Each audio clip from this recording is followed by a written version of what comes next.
The global financial industry relies heavily on manual processes and computations for financial operations and adjustments.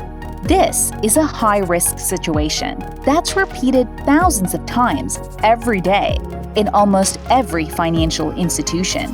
Financial institutions have on an average many thousand end-user computing processes each, and more than $1 trillion worth computations done on Excel per year across multiple areas.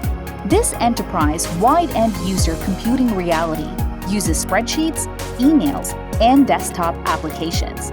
A system that's not just inefficient, but highly prone to expensive errors. Not just that, the data produced by EUCs is used by management and other end users as a basis for integral business decisions and reporting, with serious repercussions. Wipro's end-user computing remediation platform, powered by Appian, addresses these challenges.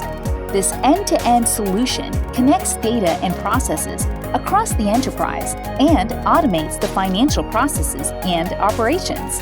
Combining Appian's leading automation and governance capabilities with best-of-breed tools, it manages critical financial statements and reports with a fully configurable approach, thus allowing financial institutions to move away from manual processes to an open architecture model. Because it requires users only to initiate and govern automated tasks, the solution completely eliminates manual entries, computations, and data validation. As in the case of a large U.S. bank, where Wipro delivered a traceable, auditable, automated IT application, resulting in protection from losses due to fraud and penalties, elimination of manual efforts, reduced operational risk, and compliance to regulatory requirements. It's time for you to bank on automation with Wipro's EUC Remediation Platform and take control of your enterprise's success.